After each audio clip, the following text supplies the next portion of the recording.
Salam mehriban yurttaşlar. Salam kardeşler, hoş geldiniz. Hemmeniz. Şuun sizin bilen yeni bir şu Türkmenistan'da şu insanın kımmatının yokluğu, insana hiç eli bir yatırım yapılmayandığı baradaki bir video gelip koştu da şu bizim emeğimize. Şu arada şu kumdaki yaşayış deyip bir video gördük geçen hafta. Şu videonun üstünde biraz durup geçeli şu yerde kumda yaşayışın nehili kıyınçılığını ne şu yerde Hasan medeniyetten bir uzakta yaşayan bir ovanın bütün yaşayıcılarının durmuşunu görkezleyen bir video. Şu videonun üstünde biraz durup geçsek hem şu cemiyete, halkımıza hiç ile yatırım yapılmayandığının şuunki 20. asır diyesin şu neme bütün dünyada bir yurt, bütün dünyada ötüşe taraf yürüyen milletler barka bizim şu Türkmenistan'ımızda bir geçen asırda yaşayış yali bir kıyın durmuşu görkezgen videolar da şu tema boyunca biraz öz fikirlerimizi vatandaşlarımız bilen paylaşalım deyip şuun bir arada vatandaşlar hoş geldiniz hemmeniz yeni bir gezek. Bahar Hanım baş üstüne şu videonu gördük ve şu çayhanada gördük. Ana şu videonun üstünde biraz durup geçtik. Şu kumdaki yaşayışı aytıp verseniz öz fikirlerinizi. Baş üstüne Bahar Hanım. Evet. Ayça'gan Hanım hoş bulduk. Könesi olmadığın tezesi olmaz diyorlar. Son yani ovası olmadığın şehri olmaz. Ovanı gününden çökürsen şehrin aç kalı. Ovada maldarçılık oluyordur, ekinçilik oluyordur. Şu zatların hazır maldarçılığın kim olsa, hayvanın kim olsa eti dışarı yurttan getirmeli olursunuz.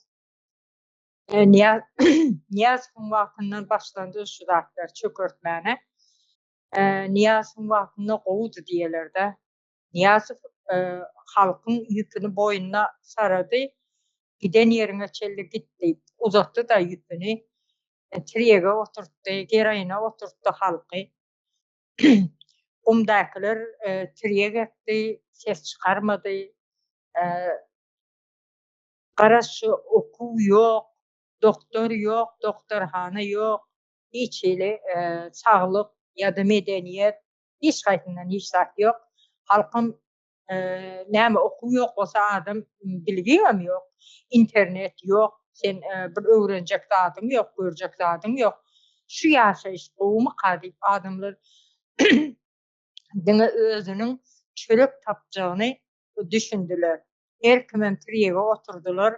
Gereğine oturundan son hasam ağaçlık ödem neme diyendir. Nirde olsun, şehirde olsun, ovada olsun, esasam ovada.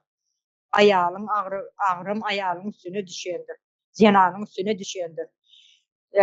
Çağların geliye ece çörek diye. Kaynenen, kaynatan neme pişirdin diye. Hamir yoğurt çörek diyendir. Adamın dışarıdan gelende yeri zat yok mu dik gelendirler. Bir dakika tayarlı diyendirler. Ben özümün başımdan geçti. Yoldaşım dışarıdan gelende hiç olmaz zat cızbız et koyuver diyerdi da. Öyde hiç zat yok olsa hemen cızbız edecek. Esası kıyınçılık bir maşgalada ayağının üstüne düşüyor. Yani kumda ben dervezede kumda tanışlarım var yaşayan. Şolaram neme bilen hiç eli ekinçilik yok. Triyegek bana ruhsat beripdirler. Triyegek gelir, triyegek son nire satıyor şonu. Yani halk değerleniyor. Şol kumdakilerin emmesem erkekler triyege oturun. Ayarlarım var diye triyeg çekenine toyda zaten neme yağıyla, hamir yağıylara şonu bir ay oturup triyegden doyup ondan sonra sen hamira işe başlıyorlar diye. Burun verdi. Elektrikleri yok hiç ile. Şimdi kumumuz çökünden sonra Bizim ovalar çökenden soň şäherde açlyk başlar. Näme üçin daşary ýurtdan et alýar? Näme üçin biz Eýrandan, Özbegistandan kartoşkadyr, soğandyr, odur budur iýjekatlarymyzy biz daşary ýurtdan alýar? Näme üçin bizim owa ýerlerimizde şu zatlar eklenär? Owada ekilse şäheriň bazary bol bolar. Ýöne owalary gurutdy, halky gün-günden şeýdip çüýredip otyr. Diňe kellesinde tirek sat. Ondan soň sen şeýdip pul gazanmak adamdan pikirinde bugün garnym doýsun, ana şu hala getirdi.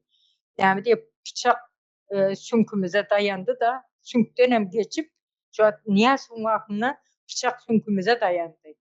Ýöne häzir sünkümizden geçti, ýiligimize batypdy. Ýa halkyň iň çöküp gelen ýagdaýymyz şu. Ondan soň her kim geraýyn satandyr, sat. İstediňçe satybersin. Şey diýdi. Her kim ýanyna 1 gram, 2 gram tirek bolsa, demet men tutup bermän hoş olar, kowalat bermän hoş olar diýen bolup Niýazow tirege özü ýol berdi. Tirek ekmäni. Ondan soň şäherlerde de nirde bolsun, owada bolsun, şäherde bolsun, her kim geraýyn çeki, her kim geraýyn satýar. Sen pul tapmaly, başgalardan girdeji ýok. Satyberseler, gowy çökseler diýip garaşdy. Türkiýeге gidýäm, arkaýyn git, bir ýere gidýäm, arkaýyn git. Şey diýesem indem diýerler de Niýazow gowudy diýerler. Niýazow öýle der. O uğruna goý berip, geraýyna gow oturdaýyn mensiz diýdi, oturtdy, aýtýalam etdi. Ondan soň ene türmeler doldur. Aýallaryň şu haýsyny baryp tutup sorak gör, geraýyn bilen çendirler. Näme üçin aýal maşgala çağılaryny eklemeli. Erkek otyr o ýerde erkilip narkoman. Ondan soň aýal nirden pul tapmaly? İş ýok.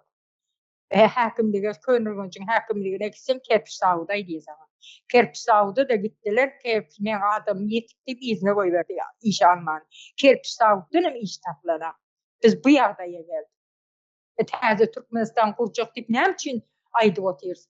Şonda Täze Türkmenistan nähili guruljagyny bilen aklar. Täze Türkmenistan nirden gurýaňyz, näde gurýaňyz diýip sorýarlar. Näme üçin sorýarlar? İnternet ýok. İşte olan öğrenecek yeri yok, bilecek yeri yok. O yerlerde neme yok, elektrik yok. Yani şu kumda, Dervezan kumunda Ayböğür vardır, Ayböğür'de da o komşuda on şey gidecek olsa motorlu gidiyorum. Bir vakit küncek giliydi, indi men 2 gün oldu, sonra gördüm da şu yerlerin yağdayı nahili. Şorla getirdiydi, ön küncek yediler. Yarımça diýip şäherden ormaga gidýärdiler. Niýazow wagtyny häzir olamýok diýip kunje meklenak diýip şorda tozak ýetirdi. Men taşlarym var sorýan ýerlerden aşyr Hakabaý tarapyňam gyr diýip o ýerleri, o ýerlerim şolar ýaly. Öňkü o 200läp, 1000läp bar goýunlaram ýok diýip. Şolaram indi azalypdyr. İçenlerim howuzda ýagşyň suwy şo ýere üýşýär. Howuzun suwuny içende şo kak suw diýip içýärler ona. Ýagşyň suwy, garyň suwy ýygnan bir ýere şeýt näme diýendir. Kir maşyny ýok. Kir maşyna men gumaýdy oturmaýyn, o owalar aýdyp oturmaýyn. Men könürgünçde bir köp çağaly bir geline kir maşyny uratdym şu ýerde. Elde ýuwup köşenip görmesin diýip. Şonda maňa diýer, bahar diýip bu kir maşyny diýe suwuny ýeresinden goýmaly diýip gatysa açlyk içinde suw neme diye kızgın su bilen soğuk su diye karıştır. Net koymalı mı diye de. Ben aytdım özü çekiye dedim su. Şu yerden kran çektir dedim. Şu yerden suyu çekiye dedim. Kuyudan içiyorlar suyu. Krandan çektir bilene. Indi näme diýiş olur? Kir maşin olara bak ya. Olur kir maşine bak ya. Diňe kir maşinimiz var diýip onu işletip bilen aklar. Aptalına bir vedre su koyupdur. Şu yerden çekiye mi diýip. Olan bolmandır. Yine bizim hazır könlüğü şehrin içi kırmaşının näme bilen aklar. Bar yeri işletip otyr, su öýüne gelen yeri ama neyde şu öýünde şonu işletip ben bilmeýärler. Sebäp bizde häzir üstünden basma kran bar, şol goňşularymyz guýdan su içýär. Bize gerekmi şu ýaşaýyşlar? Hani bizim 4-nji ýerde durýar diýip paň-paňlaýar. Nirde o baýlyklar? Näme üçin halky yaramı varmış onun. 4-nji ýerde dur diýesler, şu baýlagyň sana peydası bami. Biz şoň üçin hem bir gözümüzi açmaly. Näme üçin bizim baýlygymyz nirä diye. Biz hakkymyzy talap etmeli. Näme üçin bizim obalarymız şeýdip çüýräp ýatyr, tozap ýatyr, şorlap ýatyr. Ben daimdan öýüne gidýärdim. Bir wagt çağı bartymyz, jüwen maluty diýip jüwen olýar demek bu ekýediler. Häzir görsen şorlap ýatyr. Diýjeklerim şundan ibaret şu wagtça. Sag ol. Sağ ol Bahar hanım. Gaty gynandyrjy ýagdaýlarda şu ýanky häzir Leyla hanıma söz berjek. Şu ýerde men bir goşmak istedim. Şu baleşim owasy diýip belläp geçipdik. Geçen şu çaýhanada gören videomuzy gumdaky ýaşaýyşyň hiç ýyly bilimiň ýa saglygyň ýa hiç bir guramanyň şu ýerde bir nokody ýok diýip gördük de biz. Men hakyky özüm şu ýere gidip gördüm. Şonu şu ýerde hiç ýyly medeni ojak diýilen zat asla ýok. Ýöne şoňa ýakyn ýerde Altynköl diýip bir zat gurupdyrlar da, Altynköl diýip bir topor pul çykartdyrlar şu ýere. Bulam näme şu Türkmenistanyň şu bikanun rejimiň şu ýere ogurluk eden ýanky Türkmenistanyň bir topor bolup duran ogurluklaryň, jenaýatlaryň nemesini şu ýerde ene biz bütün Türkmenistany suw bilen öpjünetjek Altynköl gurduk diýip yalandan şu ýere pul ýatyrypdyrlar da. Olam o kölem eýan gurap ýatyr. Ýöne şoňa ýakyn ýerdäki şu baleşem owasyna hiç ýyly seredilmändir. Bu da näme diýmek? 150 ýyl mundan öň bir nemede ýaşaýan ýaldy. Gadymy owalarda o ýerdäki ýaşaýyş gaty erwet, elhenç bir gorkunç bir hem çağlar, ne bilim bar, ne ýanky belleşimiz ýaly ne saglyk nokody bar ýa bir mektep bar, hiç zat ýok. Hatta söwda eder ýaly alyp iýip içer ýaly şu ýerde söwda nokodlarym ýok, hiç ýyly. Näme üçin diýsem, şol Türkmenistanyň şu ýerdäki ýaşaýyşyna hiç açanam şu jenaýetkär bikanun hökümet hiç açan seredilmändir şu ýere. Gaty utanç beriji bu da. Bunam bütün sosial mediada paýlaşypdyrlar vatandaşlar. Gaty gynandyrjy ýagdaý. Biz şu ýanky belleşim ýaly Altynköle edişi ýaly bir topar bikanun binalary, boş binalary gurup şu ýere eden ogurluklaryny ýapmak üçin edilen bir jenaýat da bu da. Bir topar şäherleri gurduk diýdana näme peýdasy bar şoň? Bu tarapyňdan sen okusuz, bilimsiz, saglyk hiç bir medeniýetden has uzakda ýaşap oturan bir owa barka o şäherleriň näme geregi bar şu ýerde?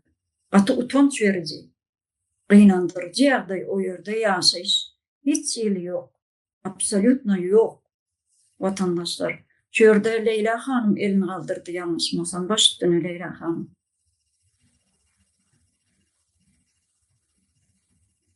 Leyla hanım elini galdyrdy gerek, maňa hiç ýyly görnene da şu ýerde.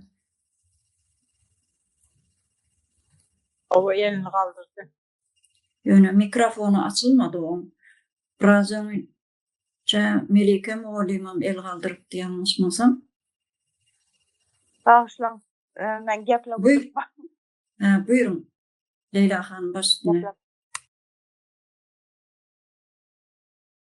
Ben şu görgen bilgenlerimden ne bersem, görün bersem sizlere kızla yurttaşlar. Menem köp yerde söwdegar boldum. Köp yerlere barıp zat sattım şundan kumlara, yenem bir yerlere. Şu aytkan Altynkölüňize de barıp görgen ben.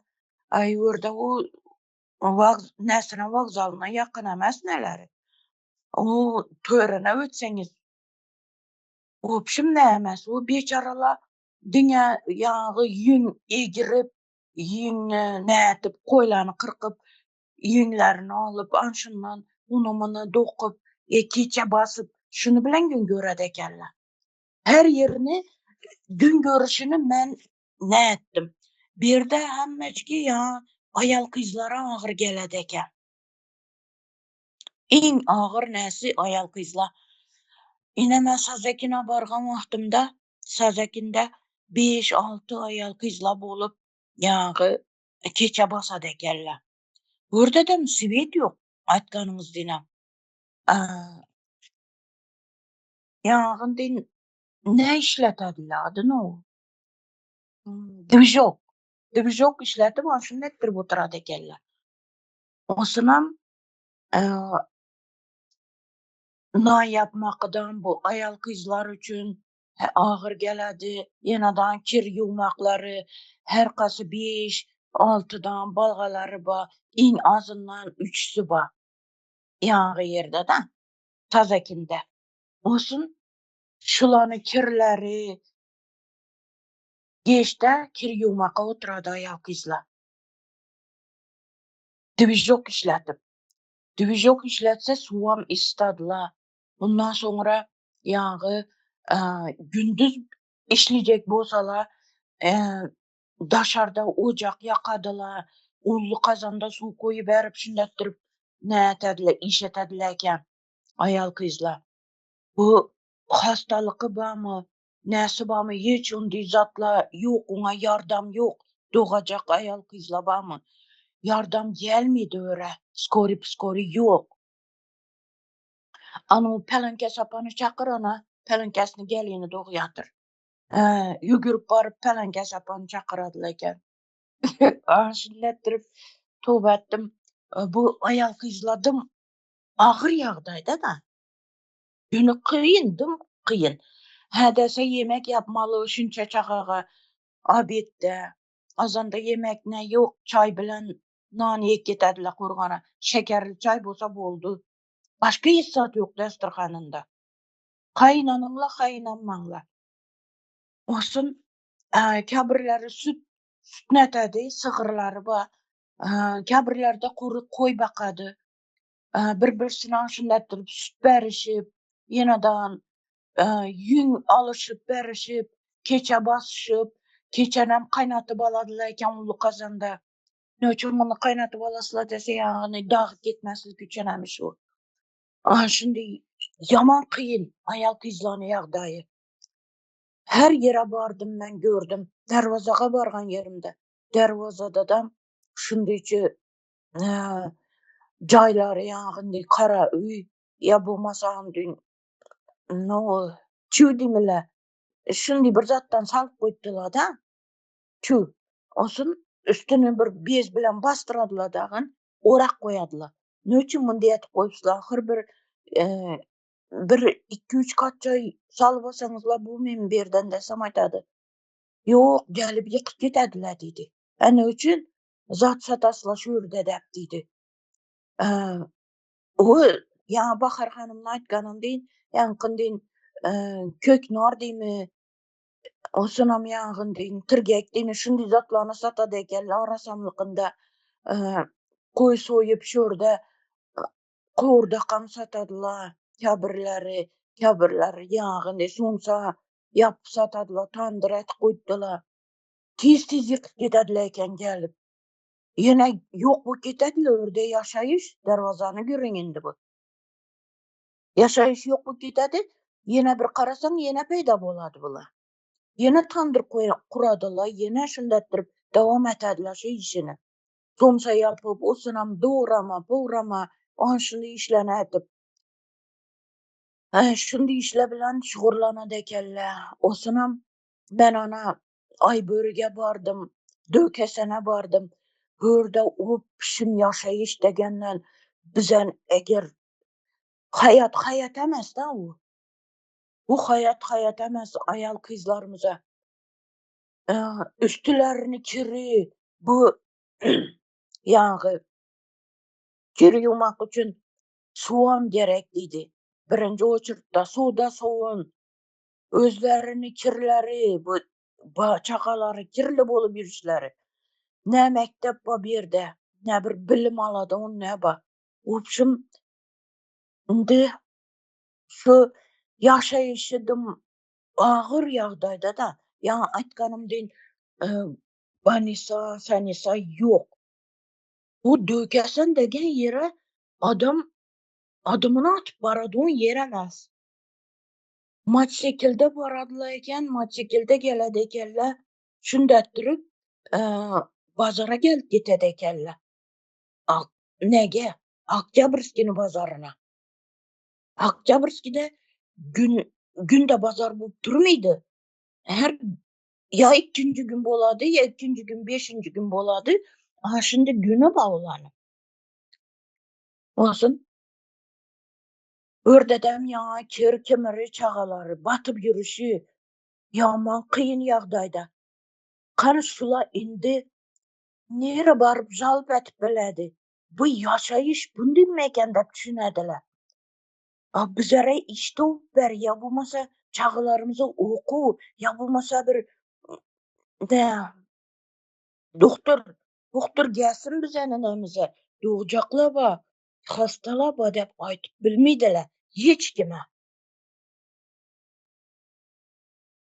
Şunday ağır yağdayda ayal kızlarımız. Kim bunu bilen ilgilenmeli? Kim şuna karamalı indi? Kanı bu 4. yerde, baylıkta 4. yerde durgan devlet başı kanı, devletimiz kanı, yurtumuz kanı.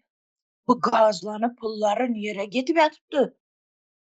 Bulanı bağışlan su bilen üpçün etmesele, banisa bilen üpçün etmesele, mektepler bilen üpçün etmesele, kanı bir dene.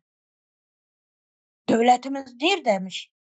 Yok, bu devletten devlet bu muydu bu devlet başçı degenden?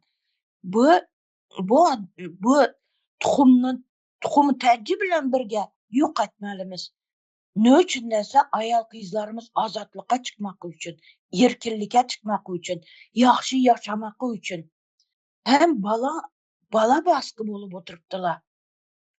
Hem bu nesini işi, üylerini işi, üydegende üyemez o, kum basıp yatkan yer.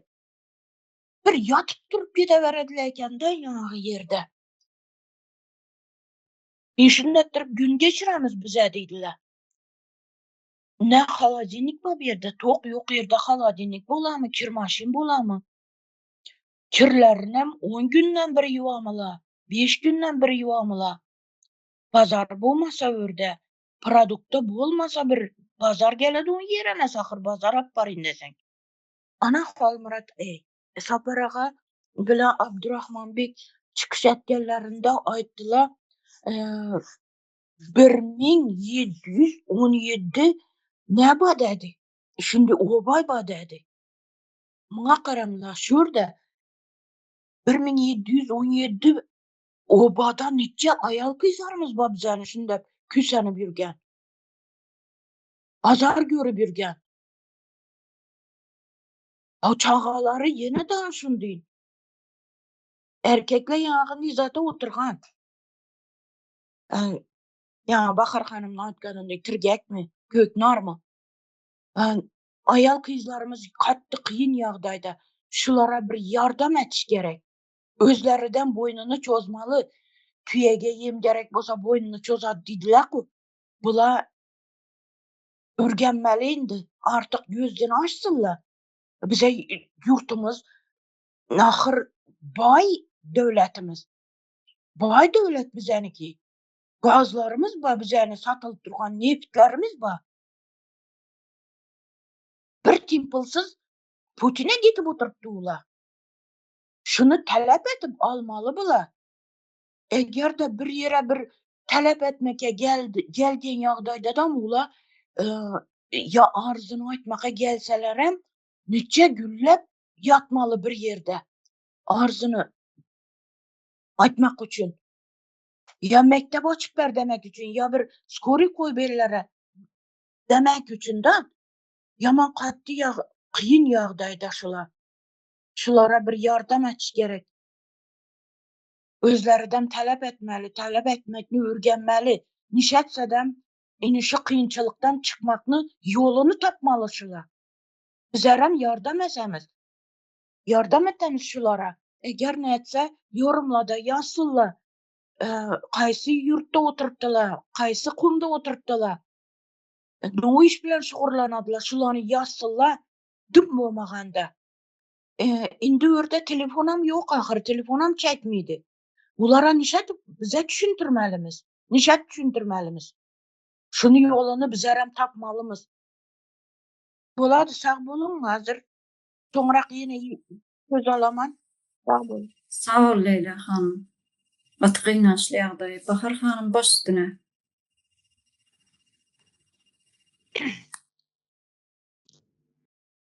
Evet, Türkmenistan'a hiç kaysını bilmeseler deyip interneti yapıyorlar da. Nem için öye internet çektirdik. Şimdi YouTube'dan arkayın hem zaten öğren atacağım var da aktığımım okuldan öğrensin sonundan deyip şey diyecek. Ona öyde internet var. Ona VPN yüklemelimiş. VPN'e de gidip altın asırdan kod almalımış. Kodun bir hepseden son kodu değiştiriyormuşlar.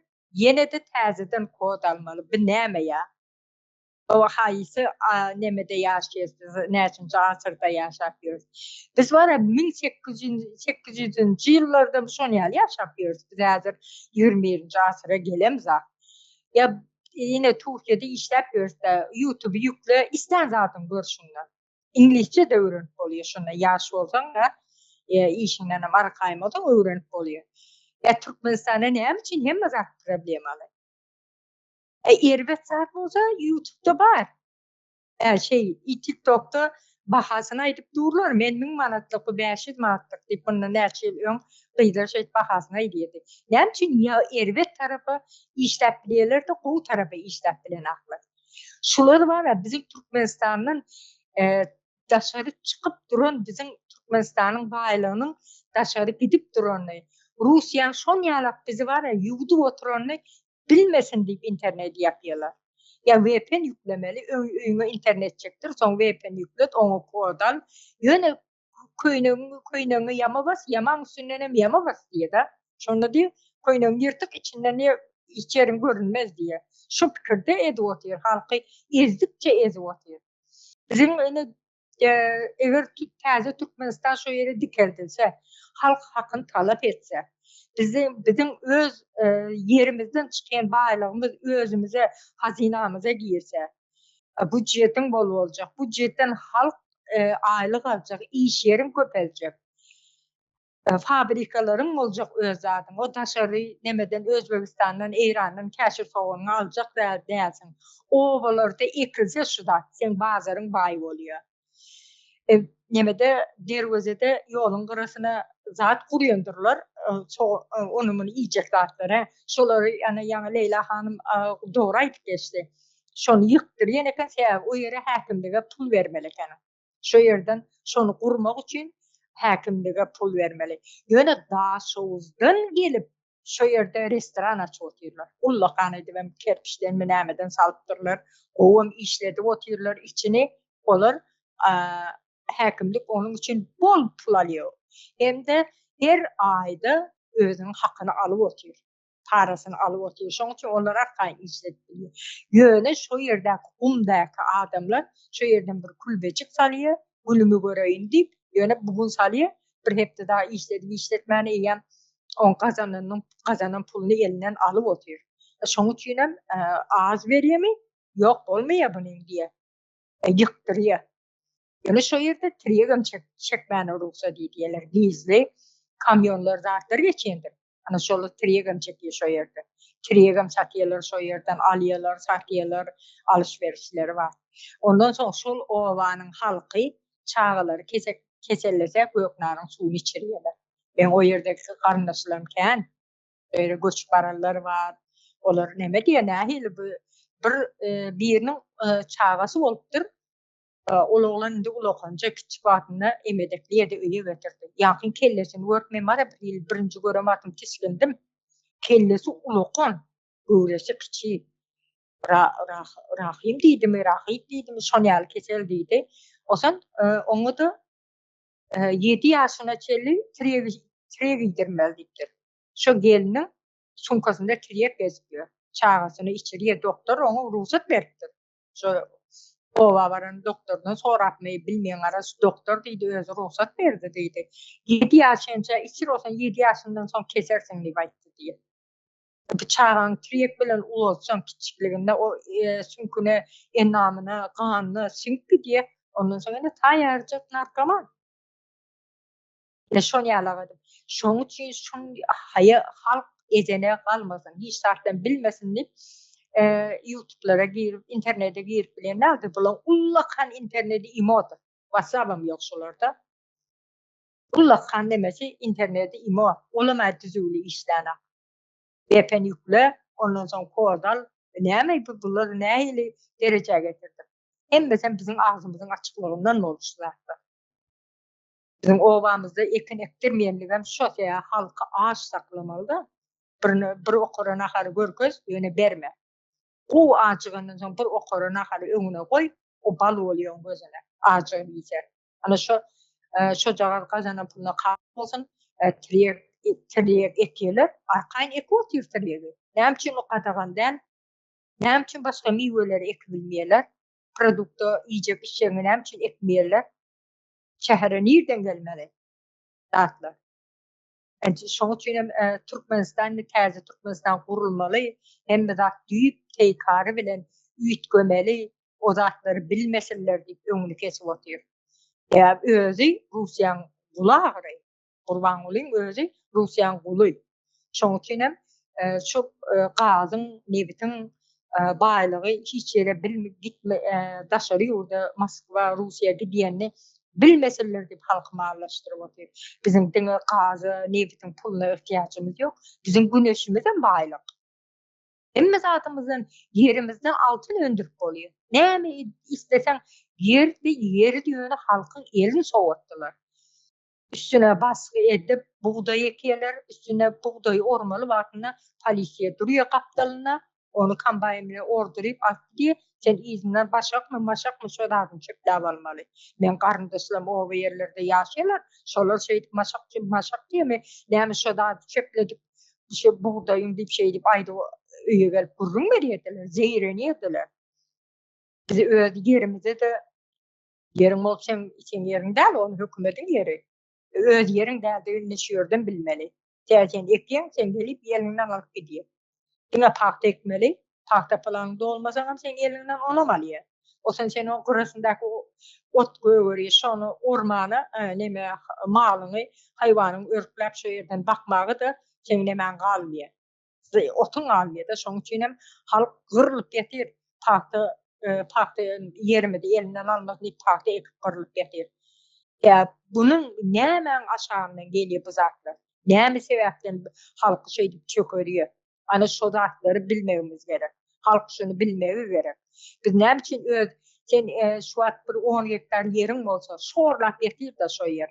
Şo nähile sen şorny aýyrarsyň.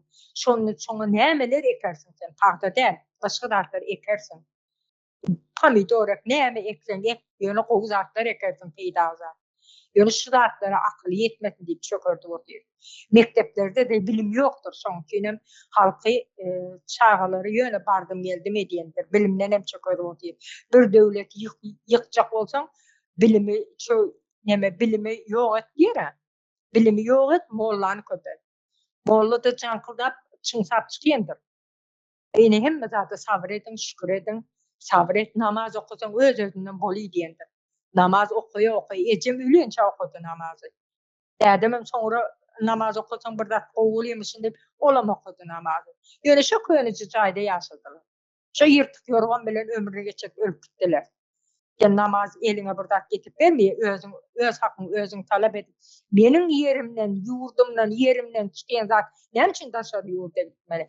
Hazina gelýän pul nerede? Halk aýaklanyp ine şu zatlary soramaly. Näme üçin 4-nji ýerde diýip aýtdyň da, o baýlyklary nerede diýmen? Näme üçin biz nemede diýmelden, biz hem diýotýar şonu. Hemmemiz diýmeli. Halk eşitsin, bilsin. Bizim ine çok gelen ýagdaýymyz şu. Bilimden çökerdi, sağlıktan çökerdi. Doktorumuz doktor däl, institutlary gutoryp gelýändirler, mugallim bolýandylar. Mugallimde bilim ýok, çäre bilen gutorýar. O doktorda bilim yok, pulu bilen oturuyorlar. Geli eline gelen doktoru nemeleri, keselleri öldürüp eline veriyorlar. Yine bunlar böyle. Bizim öz yurdumuza özümüz iyi olup Täze Türkmenistan dikeltmemiz gerek. Halk olup dikeltmeli. Sebebi döwlet diýmek näme diýmek? Halk bilendir. Bir boş meýdandan baryp özüm döwlet kurdum diýip otursaň, ondan döwlet bolarmy? Halk bilen döwlet bolarsyň. Halk bilen adam bolarsyň.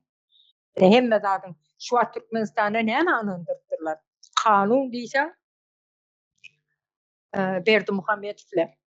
Kanun diňe şolara işliyor. Şeýle düşünýärler da, kanun işliýem diýerler. Kanun diýsen diýe gaýta türmäge basjak diýip gorkujýarlar. Ene häzir elinde bir Çile barmagyny oýnady otyr. Russiýa Gurbanulyny oýnady. Gurbanuly komitetleri, polisiýalar oýnap oturandyr. Ene şeýle halky çökerip otyr. Ýöne biz çökmeli. Biz hakkymyzy talap etmeli. Watanymyza eýe bolmaly.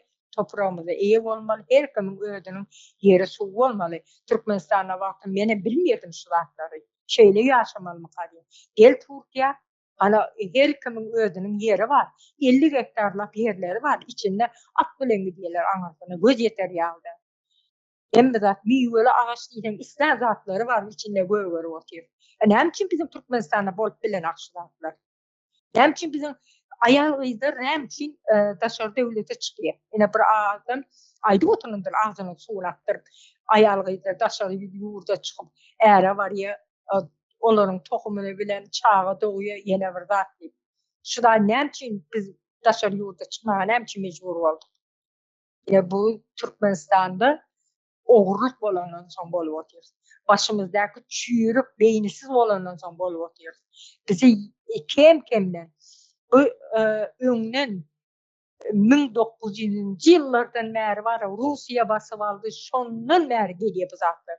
Ýuwaş. Indi has ýeriň düýbüle gömdi. Halk diňe ank etip duranmady. Ve şu derece yetirdik. Biz indi silkinmegimiz gerek. Yurdumuza, yerimize eýe bolmaly. Her kim özüniň yeri topragy bolmaly. Yeter. Buna var ha. Yeter artık deyip elini stolun üstüne urursun ha. Ene şu wagt bizim yurdumuzda eýe bolmaly. Ýok bolup gidýäs bolmaly. Ýok bolup gitmegin öň ýanynda tutýarys. Sağ olun. Sağ ol Bahar hanım. Gaty utanç verici da şu ýanky sen aýtyp berişiň ýaly. Gumdaky ýaşaýyş gaty utanç verici şuňky günde. Şuň ýaly jemgyýetiň şeýle bir hor derejede hiç bir medeniýetden uzakda ýaşamasy gaty utanç verici watandaşlar. Hayat Hanım başyna söz bereli. Şimdi insan mertebesine gelişýän ýagdaýda ýaşan wagty adam şahsiýet bolup bilýändir da. Şahsiýet bolmak üçin insanyň bir esasy zerurlyklary bar.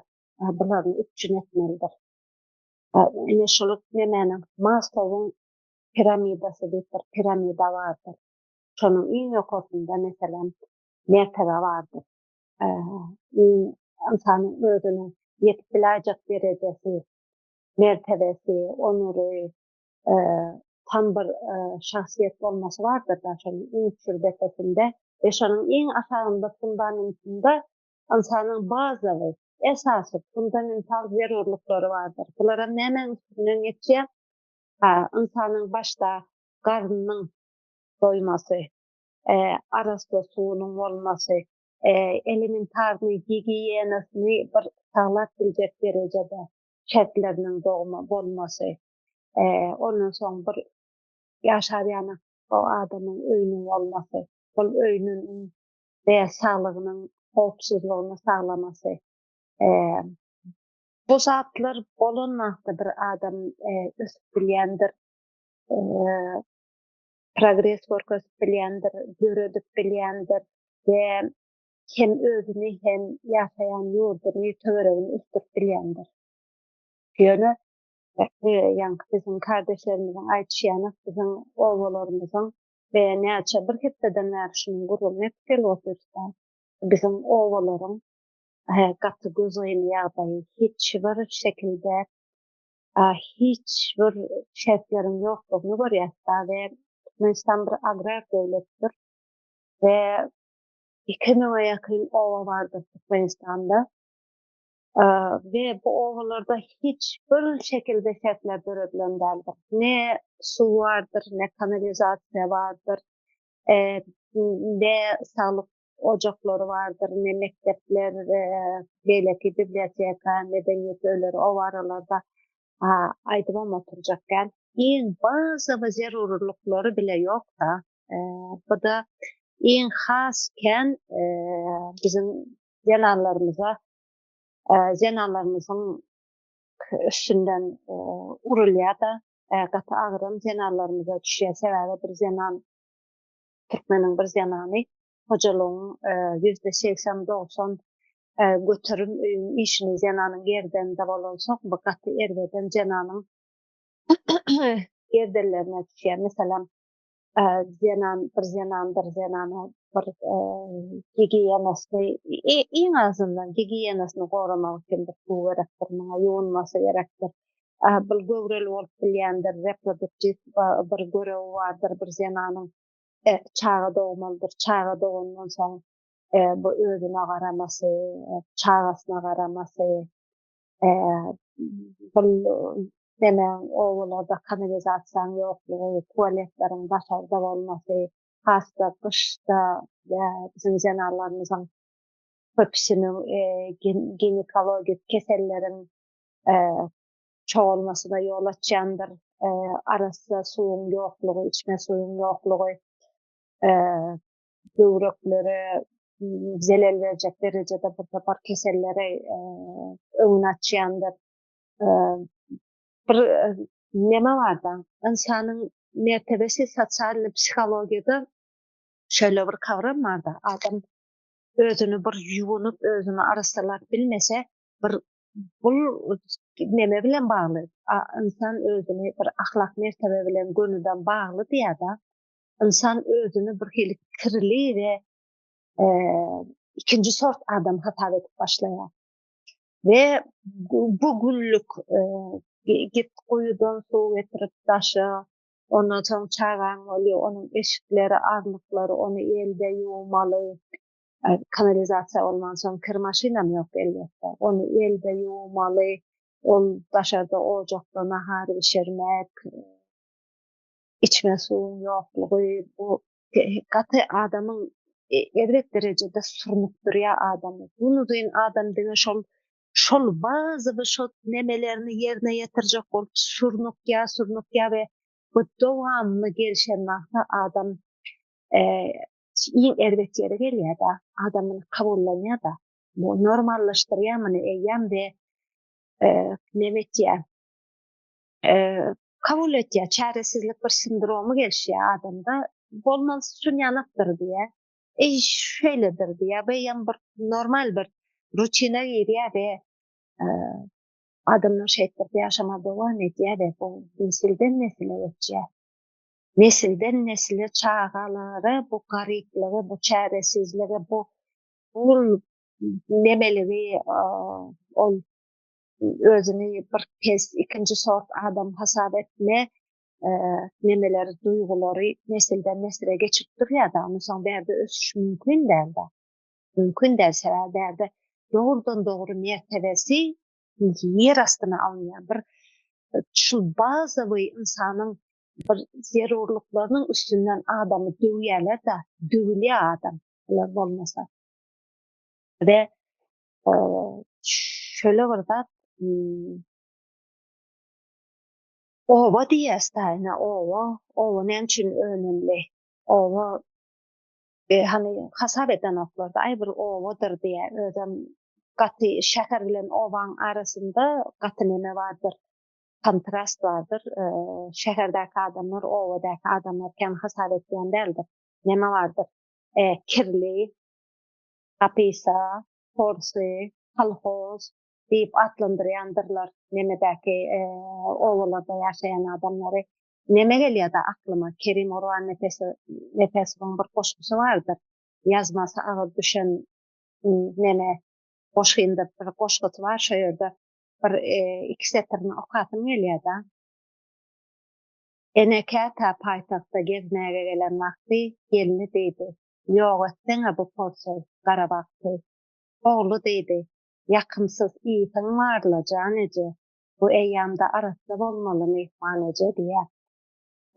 Şol vaktin eyyam gorka diyeler da ovanın şertlerinin yokluğunu, ova adamın bul yönekece var bazı zerurlukları bolmandan son şeyle şekerin adamlarından şeyle var muamele görenden son ödünü madama bir utançlı ikinci sort adam özgüveni giden häzirki ovalarımız has son 34 yılın içinde has yervet rozayın ýagdaýa düştü ve ovadaki adamlar katı özgüveni giden medeniyetten yoksul, dünyadan havarsız, yöne bir sürü olyara, hani katı olmasın yöne hakikattır. Yöne bir sürü yanak yaşattırın bir adamlarımız var da, katı var, inandırıcı sebebi. Ova dikkeşmenden ovanın katı ulu önemi vardır. Ova bir yurdun fundamentıdır ova. Mesela bir jay talanmaktan o jayın fundamenti berk koyulmadık bolsa o jayın berk bolýan däldir. Ve eger bir yurdun ekonomik taýdan ýa-da progress içinde mi nähili ýaşaýan, ne derecede ösýär bir döwletin görmek üçin owasyna sena taýmaly da. Owasy ne derecede bolsa şo döwletin şo derecede de. Sebäbi owa bir döwletin fundamentidir, aýnasydyr. Hem insanların medeni derecesi, hem ekonomik taýdan, hem siyasi taýdan bir aýnadyr owalar. Bir döwletin fundamentidir. Bir owa birinji bilen iými topsuzlygydyr. Sen owaň neme sagdyn bolanda, berk bolanda bir ösüp barýan owa hemme zady saglanyp ösüp barýan bir owa bolsa sen iýmitiň insanyň iýmiti şäherdäki bütün döwletin iýmiti üçine dersin. Hopsuz iýmit bilen üçü dersin. Daşara bagly bolmarsyň. Daşardan kim sana näme berse seni katly bütün öz yurdunda öndürtülecek zatlardan gidip daşara pul verip almarsın. Sen eýam krizis ýagdaýlarynda onda da sen eýam özüň üçine bilýän da iýmit bilen. O da yani iň ulu zatdır. Bir üçün etmek, garını doyurmak. Garın doyurmasa döwlet ayağının üstünde durup bilýän derdi. Onu tam ovalar iň esasy ovalar insan kapitalın çeşmesidir. Saparan diýär ovalardan çykandyr doktorlar, alymlar. Elbette ovadan güýçli, zähmetçi, disiplinli adamlar çykýandyr. Näme üçin diýip soralýar da, näme üçin çykýar ovalardan? Sebäbi ova neme bilen, tabiat bilen iç-içe ýaşaýandyr. Meselem, indi menen bir tane sığır saklap gördüm. Bilýän da owaň ýagdaýyny. Sen sığırın olsa ýerinden turmaly bolarsyň. Otuny bermeli, sagmaly o sığıry. Onsoň öýlen suwa suwarmaly, iýmini bermeli. Bu senin eýam ol işler senin disiplinany güýçli bir şekilde sende adamda bir disiplina oturtýandyr. Ondan soň ine şäherdäki çağalar var. Magazyndan barip süýt alýandyrlar. Aňyrsy näde geldi, o süýt kän bir düşünjesi ýokdur. Emma owadaky çağalar bu süýdüň bütün baştan aýak bu prosesi görýändirler. Näde o malyň doğanly, ulalany, süýt berenli, senin demäňe, sofraňa, senin saçaňa, ötüýdüň nähili gelýänini olar baştan aýak o prosesi izlep gelýändir owaň çağalary. Ve netijede bularda sebäp, netije nemesi oturýandyr. Adamda ol fundament oturýandyr, sebäbi netijesi. netice sebebi var ve neticesi gelişýär. Bu kavram o çağda gaty oturýandyr we bular bilim almak üçin gaty fundament oluşturýandyr. Bular zähmet çekýändirler. Bulardan şonuň üçin owalardan alymlar, doktorlar, professorlar, bilimi has öňe ekdiýen näme adamlar güýçli bilimli adamlar owadan çykýandyrlar. Ondan soň mesela çağa köplenç owada dogýandyr. Şäherleşdikçe adamlaryň çağa dogmasy o demografiýasy azalýandyr.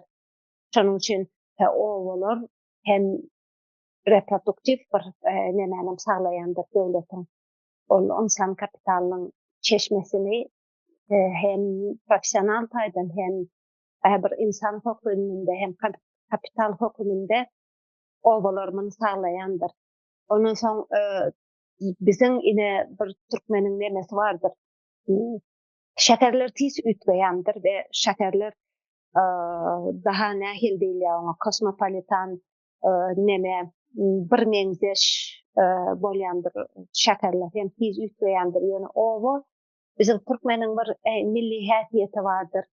Milli tradisiýalary, däri, desury, folklory, el işleri bardyr. Owada bu zatlar demeýändir, saklanyp galýandyr. Owa bu tarihi, bizim hem tarihimizin, medeniyetimizin, kulturamızın, bizim o milli häsiýetimizin yeridir. Bunu saklap galýandyr. Biz nämçin ünäke owa çekýär? Men meselem owany gatly görýän, owa baranmakdan bir hili özüniň nämäniň içinde bir ruhun sakinleşen ýaly bolýar adamyň sebebi. Senin o häsiýetiň içine, senin gylygyň, häsiýetiň, daş döwreň, senin ganyň däki, senin ol süýüňe, ganyňa singen häsiýetiň söýerde da, söýerde görýänsen. El işlerimiz keçeler, halylar, hälädon çağalar, gözmonjuklar, dakmalar, sallançak, hüýdüler, keşdeler, ýüňditneler, bular hemmesi bizim bir häsiýetimizi, gylygymyzy oluşturýandyr we owalar munyň saklaýjysydyr. Bu tradisiýalar tutýan nemedir? Ondan soň nemeler şu ekologiýany goramada da owalar gaty ullakan neme rolu bardyr. Mesela bilimli bir owalar, doğrudan ýatyrym ýapylyp bir nemeden bilimleşen bir owalarda olar bilinçli ekologiýany gowy şekilde saklaýandyrlar. Senin o suwuňy, ekologiýany, senin landşaftyny goraýjy bir neme rolu oýnaýandyrlar. Mesela mine Skandinavda, Norwegiýada köylülere neme töleýändirler. Buna bir önümler için pul tölenmeýär, landşafty gorany üçin pul töleýändir olara. Sebebi olar bütün şu landşafty, bütün o neme tebiği infrastrukturany goraýandyrlar we munyň bilen ekologiýanyň sağlıklı bir şekilde tutmasına yardım etýändirler. Şimdi neme vardır? Güçlü devletleriň diýe kategoriýas ekonomikasyny ne derecede ýokary bolsa, owasyny seretýänsiň welin owasy şolaryň nemedir? Owasy ösendir. Mesela şöyle bir zatlaryna Vietnam var. Vietnam'dan 10 näşil öňün garyplyk bilen, garyplyk içinde nemetýän garyplyk bilen boğuşup duran bir ýurtda da häzir şo ýurtlara nemesine, owasyna investisiýa, ýatyrym ýatyrylandan soň häzir dünýäniň bürünç we kofe eksportörü boldy. Vietnam mesela.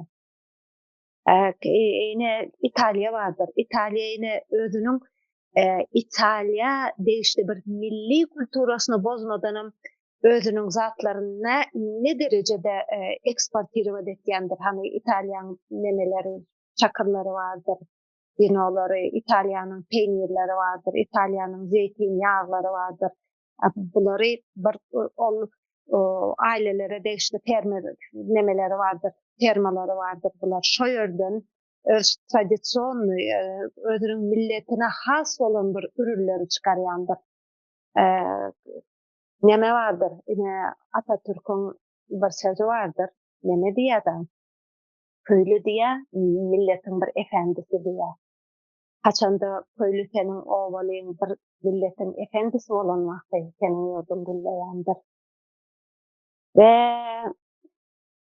diyecek bolýandadım, biz bu ovalary kaldırmadan, biz bu ovamyzyň içindäki adamlary bul kaýdeden, ýok eden özgüwenlerini neme giderip bu adamlaryň bir owalara investisiýa ýapylyp, bu adamlaryň bir bilimini östürüp, özüne anamyny döredip, bulary bir önüm öndürür ýagdaýa getirmeli-de.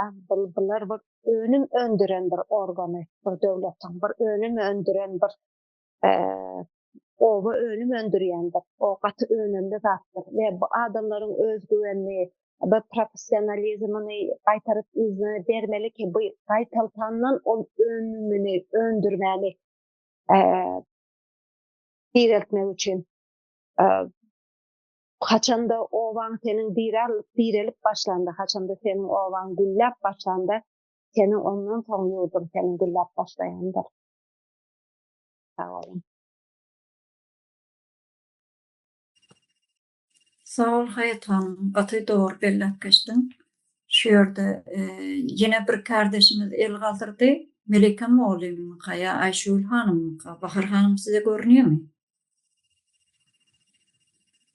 Görünýärmi? Abdurrahmana görünýärmi? Ýani el galdyrypdy da. Kirlerini aýtmak üçin.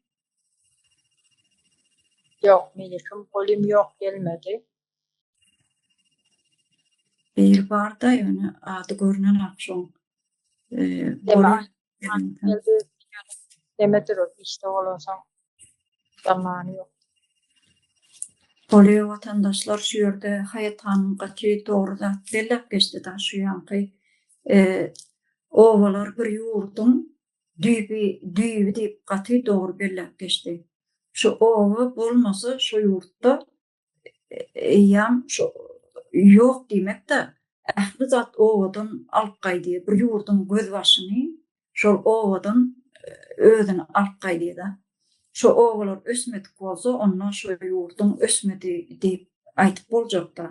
Şol mundan näçe ýyl Gurbanuly Berdimuhammedow diýip adyny tutasym gelen aktaş bir kanun ýurdun başyny eýläp oturan şol topar bir Türkmenistana bir jurnalist mi televizyonçy mi bir gelende şol Aşgabatdan duşoga jenlim Türkmen galany Türkmen däl diýen ýaly bir neme beripdir da. Bir söz aýtypdyr. Şon ýaly şol ondan başga ýeri hiç ýeli gymmaty ýok diýlen ýaly bir pikir beripdir da. Şo dogrudanam ýanky Baleşem owasyndaky ýaşaýyşy görende edil şol jenaýetkar toparyň hiç açanam şol owalara seretmeýändiginiň aýdym suwutnamasy görünipdir da. Mesela görünipdir. Bulam näme diýmek? Bul şol öz halkyna bolan bütün bir jemgyýetine bolan milletine bolan genosit bir düşünjeni ortaga getiripdir da. Bulam gaty jenaýet watandaşlar. Şu ýerde şol owalara hiç açanam seredilmeýändiginiň, owalara ýatyrylmaýandygynyň aýdym suwutnamasy da. Bulatlar ýani Bahar hanymyň bellep geçdiň şol gün şol Türkmenistanyň bir günjegi Demirgaz günjegi diýsek, şol Könürgenji aýtyp berdi. Könürgenjde de şuň ýaly ýaşaýyş bar diýip. Şuň ýaly kırmaşyn zat ulanyp bilmeýän ýa-da başdan Bahar hanym özüňiz diliňiz bilen aýtyp berseňiz has gowy başdyna. Ben Owada yaşadım da gelin bolup gelip gidende Owada ekinçilik öňküleri ýaly däl. Ýuwaş çöker otyr da Şonda yani kırmaşyn yok diýen nemetek ulu gazany nemet edýediler diýip Leyla hanım gaty dogry bellek geçdi. Men özümem şeýledim. Gektara gidýän oto wagtym, parta wagtym, çykanka bolsun, çaňalyk çöplemeli bolsun, hemmesinde de daşarda çaňalyk ekledim. Nemesine ullahan gazanda suw gaýnadyp, şoň ýanyna oturup elde ýurdum. Men hiç bir zaman Türkmenistanda baktım. Kırmaşyn ullar göremek. Kırmaşyny şöyle bir gördüm ben. Böyle bağmışsın, şeyle bir kırmaşyn çıkanmışsın deyip plankes alanmışsın deyip bayların adını tutuyordular da. Öyle ne heli men hiç gelen vaktim bilmiyordum şu rahatları. Şonu yani ösen devlet neme diye de biz bay devlet diye de bay devlette ben şeyle yaşadım çaňalak yakıp ullakan gazanın içinde. Hazır kömürgünçtü de şeyle menin üyümde basma krant bile o suwam osuw de ağacım kakıya yöne öňjeden şo ýerde guýy bardy ağaç suwy. Häzirem şoň üstünden basma kran etdiler. Şu şeydi içip oturýarlar. O obadan başladı. Obany öňje çökerdi. Soň raýonlara geçdi. Soň vilayetlere geçdi. Diňe Aşgabat därdi. Aşgabatda bardyr ay 2 tualetli, 2 banyaly neme jaý salynmaşyn o beýik gökdelenler bar-a. Şolar salynmaşyn, buda oturup kömürgünçde oturup Aşgabatdaky jaýyň gurrugyny edýärler-de. Halky internet ýatyk. İnternet yok. VPN diýene men ýene bir gece gaýtyp geçeýin-de şulady. VPN yüklemeli. Öýümizde internet çekdirdik. YouTube işlemedi imo bolany. Imo işleýär. Onam VPN yükletmeli. VPN'den soňra kod almaly. Näçin her hepde biz kod almaly? Näçin biz açyk işletip bilemdi? Bu ýurdu çöker oturan şeýäri. Interneti işlesen gorkunçly bolýar olar üçin. Biz hemme zat öwrenmeli, hemme zat bilmeli. Mesela üçin daşary ýurtlar görmeli o ýerde. Şweçiýada nähili, Finlandiýada nähili, okullar nähili. O zatlary görjek, halkyň gözi açyljak. Ondan soň 4-nji ýerde duran baýlykda biz diýip şeýdi paňlap gekleriniň sebäplerini bilmeli. Näçin o baýlyklaryny ýeregi diýip hazinany öwrener halk. İş yer näçin ýok? O Türkiýany görer, ýene bir ýeri görer. Her ýurdu görerler. Ondan soň aýtar o bir ýerde beýle bizde näçin ýok diýer. Göz açylar. Şoň üçin korkunçyny interneti ýapýandyrlar. Aýşegül hanyma dereg söz ber. Sağ ol Bahar hanım. Ayşegül hanım baş üstüne hoş geldiniz.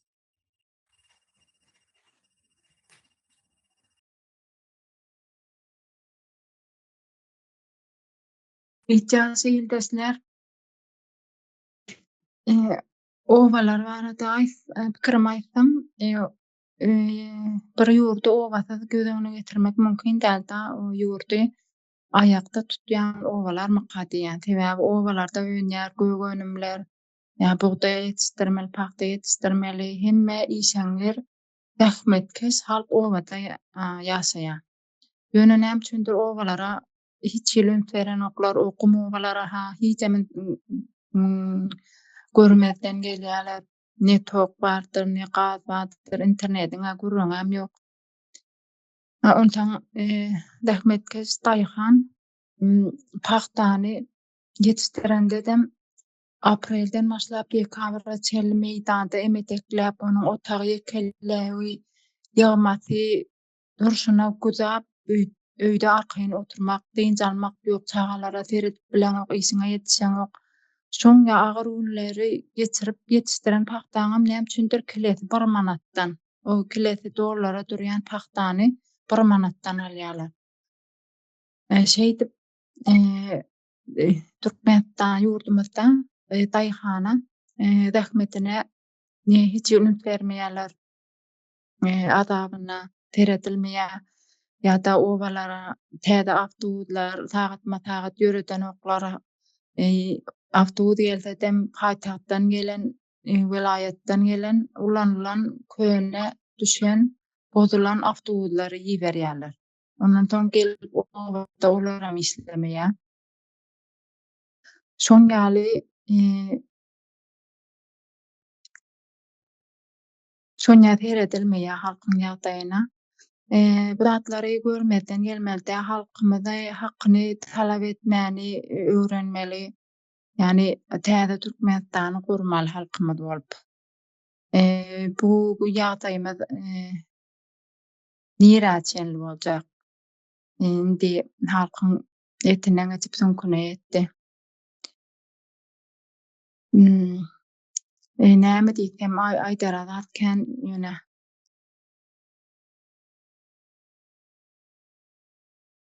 Demeden aýdyp bolany. Bolýa taýdym. Sağ ol Ayşül hanım. Bahar hanım başladı. Dolanma düşünýär de işte bolsaň adam aljyrap aýçykladyňy miýatdan çykarýar. Men özüm hem şeýle işte bir gözüm gapydy. Ele şeýdi ben mara täze Türkmenistan urjak diýip otyrsda gepleşik edýär. Halkym şu zatlary bilmesi lazım. Bilmesi gerek.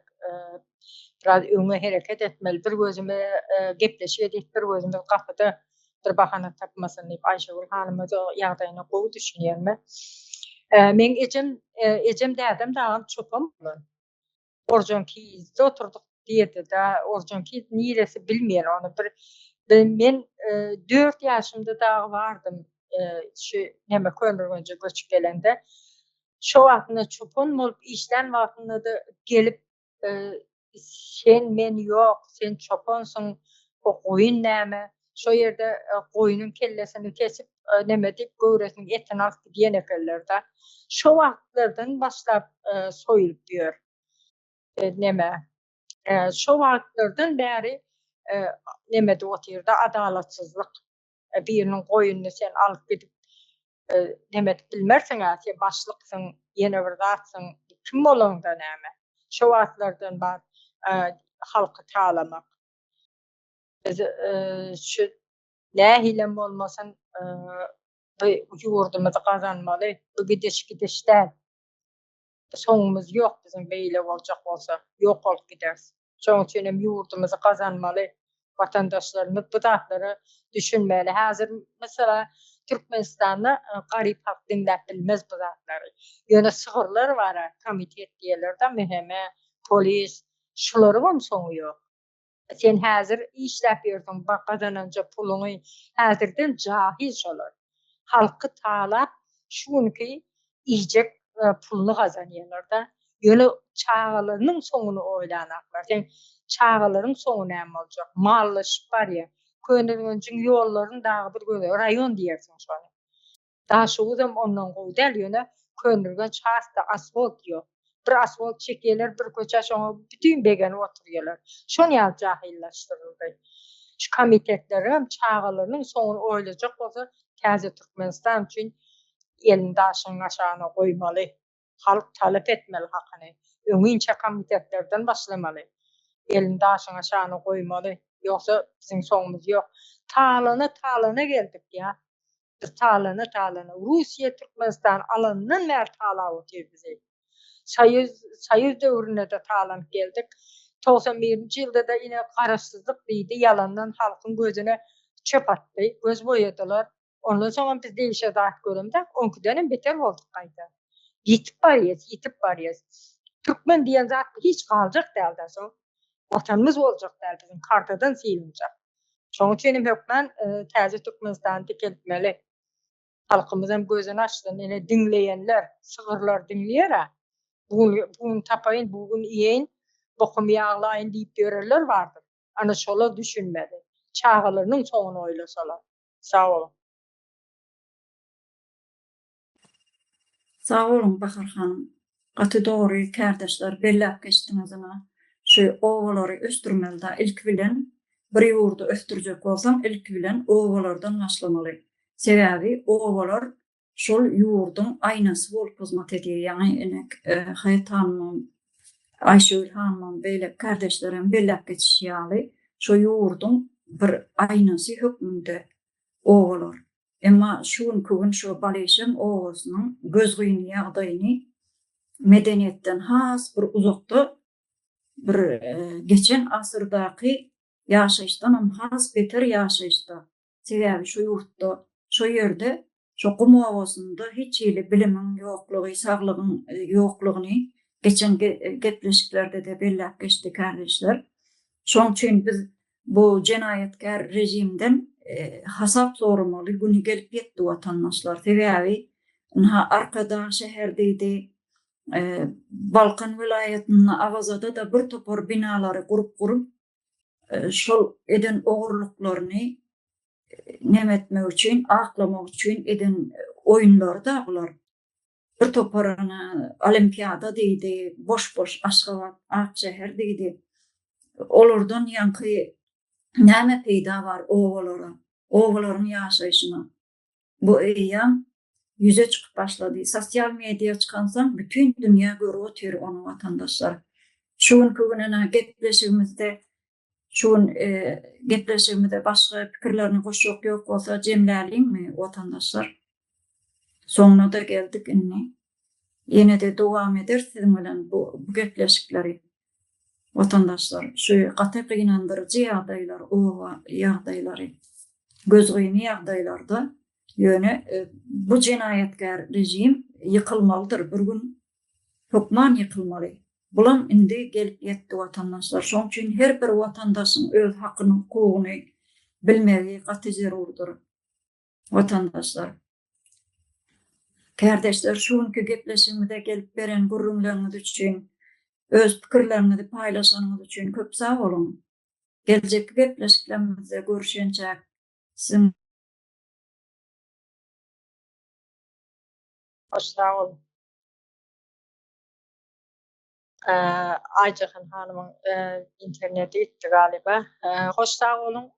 Indiki gepleşiklerimizde görüşençä gepleşige geleniňiz üçin hem köp sağ olun kardeşler.